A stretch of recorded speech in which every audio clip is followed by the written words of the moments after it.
They're fidgeting and twitching, responding to the dials on the control panel.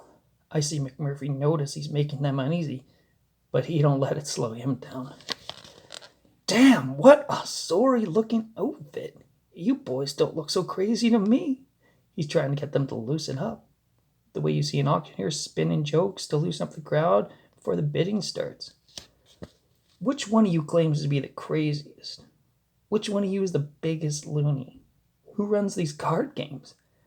It's my first day, and what I like to do is to make a good impression straight off on the right man if he can prove to me he is the right man.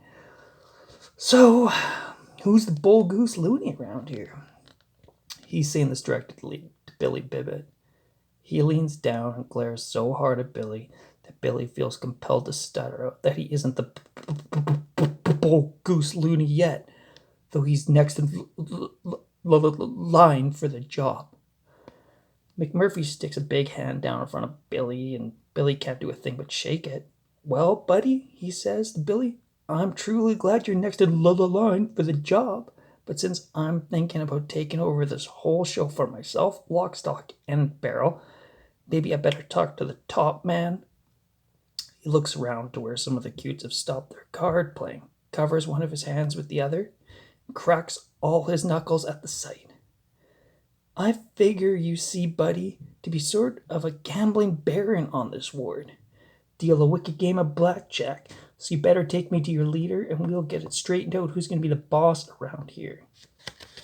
Nobody's sure if this barrel-chested man with the scar and the wild grin is play acting or if he's crazy enough to be just like the way he talks, or maybe both. But they're all beginning to get a big kick out of going along with him. They watch as he puts a big red hand on Billy's thin arm, waiting to see what Billy will say. Billy sees how it's up to him to break the silence, so he looks around and picks out one of the pinochle players. Harding, Billy says, I guess it would be you. You're president of Patients Council. This man wants to talk to you. The cutes are grinning now, not so uneasy anymore, and glad that something out of the ordinary is going on.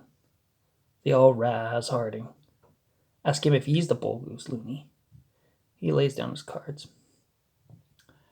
Harding is a flat, nervous man with a face that sometimes make you think you'd seen him in the movies. Like it's a face too pretty just be a guy on the street. He's got wide, thin shoulders, and he curves them in around his chest when he's trying to hide inside himself. He's got hands so long and white and dainty, I think they carved each other out of soap, and sometimes they get loose and glide around in front of him, free as two white birds, until he notices them and traps them between his knees. It bothers him that he's got such pretty hands. He's president of the Patients Council on account he has a paper that says he graduated from college. The paper's framed and sits on his nightstand next to a picture of a woman in a bathing suit, who also looks like you've seen her in the moving pictures. She's got very big breasts, and she's holding the top of the bathing suit up over them with her fingers and looking sideways at the camera.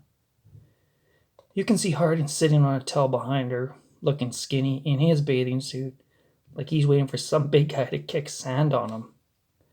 Harding brags a lot about having such a woman for a wife. Says she's the sexiest woman in the world, and she can't get enough of him at nights. When Billy points him out, Harding leans back in the chair and assumes an important look. Speaks up at the ceiling without looking at Billy or McMurphy. Does this gentleman have an appointment, Mr. Bibbit? Do you have an appointment, McMurphy? Mr. Harding is a busy man. Nobody sees him without an appointment. This busy man, Mr. Harding, is he the bull goose loony? He looks at Billy with one eye, and Billy nods his head up and down real fast. Billy's tickled with all the attention he's getting. Then you tell bull goose loony Harding that R.P. McMurphy is waiting to see him and that this hospital ain't big enough for the two of us. I'm accustomed to being the top man. I've been bull goose cat skinner for every jippo logging operation in the Northwest, and bull goose gambler all the way from Korea. Was even bull goose pea weeder on that pea farm at Pendleton, so I figure if I'm bound to be a loony, then I'm bound to be a stomp down gaddum good one. Tell this Harding that he better meets me man to man, or he's a yeller skunk. I better be out of town by sunset. Harding leans farther back, hooks his thumbs in his lapels. Bibbit, you tell this young upstart McMurphy that I'll meet him in the main hall at high noon, and we'll settle this affair once and for all. Libido's a-blazin'.